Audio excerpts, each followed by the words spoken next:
पक्षाच्या वतीने राजूभाऊ मिश्रा यांचे शहर प्रमुख ही उमेदवारी निश्चित करण्यात आली। 28 तारखेच्या नंतर 1-2 दिवसात निवडणुकीच्या फॉर्म भरण्याचं मुहूर्त डिक्लेअर करून 28 तारखेच्या नंतर निश्चितपणे ह्या ठिकाणी शिवसेनेच्या वतीनं राजेशभाऊ मिश्रा यांची उमेदवारी दाखल आम्ही करू। राजेशभाऊ मिश्रांनी या मतदारसंघामध्ये सतत म्हणजे त्यांचे वडील सुद्धा या भागामध्ये नगरसेवक होते, शिवसेनेचे उपजिल्हा प्रमुख होते। निष्ठावान या भागातलं एक हिंदुत्वाच्या विचाराचं म्हटलेलं एक कुटुंब, एक निष्ठावान कुटुंब, ज्या कुटुंबांनी ह्या भागातील राहणाऱ्या सर्व जातीच्या सर्व धर्माच्या लोकांना सहारा दिला। मग तो कोणताही प्रसाद ह्या भागामध्ये पूर येऊ, दंगल हो, अशा कोणत्या परिस्थितीमध्ये दोन्ही समाजाला समजावून सांगण्याचं काम आणि दंगलीमध्ये प्रत्येक कुटुंबाचा प्राण वाचवण्याचं काम ह्या कुटुंबांनी सातत्यानं नेहमी या भागामध्ये केलं। या भागामध्ये मागील पूर आला होता, पुराच्या कारकिर्दीमध्ये ज्या गोरगरिबांच्या कुटुंबाचा उदरनिर्वाहाचं काम, जेवणाचं काम सुद्धा या भागातील राजेभाऊ मिश्रांनी यांनी सतत करत राहिले। आणि एक ह्या भागातील चेहरा, या भागामध्ये आम्ही कित्येक वर्षापासून पाहतो, आमदार म्हणून या परिसरामध्ये सतत लोकांचे प्रश्न सोडवण्याचं काम राजेभाऊ मिश्रांनी केलं। या महानगरपालिकेच्या माध्यमातून अनेक ह्या शहरामध्ये भ्रष्टाचार झाला। एक टॅक्सच्या बाबतीत अनेक टॅक्स जे लावतात ते एका कंपनीला टॅक्स दिलं आणि 15% त्या कंपनीला देण्याचं जे षडयंत्र ह्या इथल्या राजकीय पुढाकारांनी केलं, त्याच्या विरोधात सगळ्यात पहिला आवाज जर कोणी उचलला असेल तर तो राजेभाऊ मिश्राने ह्या शहरात उचलला।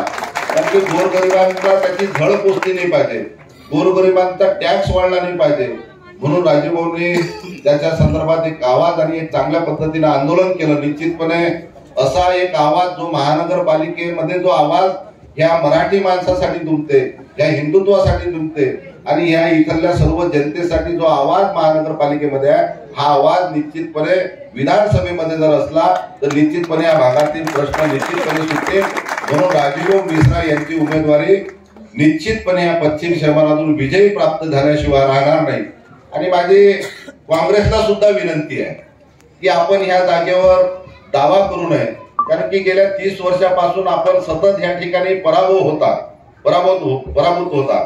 आणि लोकसभेला चांगल्या पद्धतीने विजयी प्राप्त करण्यासाठी या ठिकाणी ह्या पश्चिम शहरामध्ये हिंदुत्वाचा चांगला चेहरा असणं हे बंधनकारक आहे। आणि दोघं, एक खाली शिवसेना आणि वर काँग्रेस असली तर निश्चितपणे लोकसभा बी आणि विधानसभा बी आपल्याला विजयी प्राप्त करणं सोपी जाईल। आणि त्या हिशोबानं काँग्रेसच्याही लोकांनी, वरिष्ठ लोकांनी आपसामध्ये चर्चा केली की ह्या ठिकाणी आपल्याला जर विजयी प्राप्त करायचा असेल तर निश्चितपणे पश्चिम मतदारसंघ हा शिवसेनेला देणं बंधनकारक आहे, अशी आपसात त्यांची चर्चा सुद्धा झाली।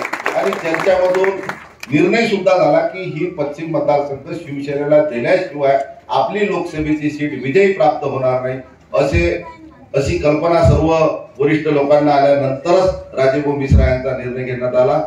जय हिंद, जय महाराष्ट्र। निश्चितपने आम्हाला ह्या लोकसभेमध्ये ह्या ठिकाणी लोकसभेचा खासदार आमच्या पक्षप्रमुखांना महाविकास आघाडीला द्यायचा आहे।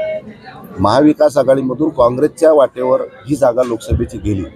ह्या ठिकाणी लोकसभेचा काँग्रेसचा उमेदवार विजयी करण्याच्या दृष्टिकोनातून ही उमेदवारी ह्या इथं असणं बंधनकारक आहे राजेजी मिश्राची, आणि लोकसभेचा उमेदवार निवडून आणण्यासाठीच ही उमेदवारी आम्ही निश्चित केली। महाविकास आघाडीचा उमेदवार जाहीर व्हायचा असताना पक्षाचा उमेदवार तुम्ही जाहीर केलेला आहे, ही एवढी घाई कशासाठी करणार? घाईचा प्रश्नच नाही आहे। 28 तारखेपासून फॉर्म भरणं आहे, उमेदवाराला प्रचार करणं आहे। टाईम हा निवडणुकीचा कमी पिरियड असतो, त्यासाठी प्रचार करण्यासाठी लवकर उमेदवार करणं बंधनकारक आहे।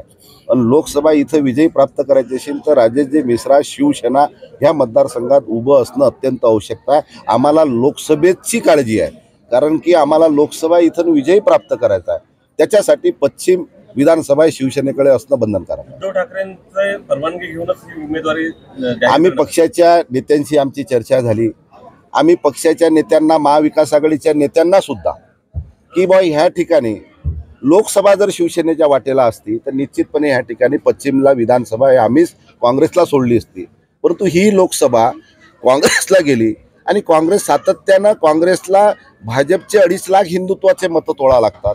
तर काँग्रेस इथे विजयी प्राप्त होऊ शकते आणि ते मतदान शिवसेनाच या ठिकाणी तोडू शकते आणि निश्चितपणे ह्या ठिकाणी 2.5 लाख मतं हिंदुत्वाच्या विचाराचे भाजप सेनेच्या युतीतले 2.5 लाख मतं काँग्रेसच्या उमेदवाराला जातील.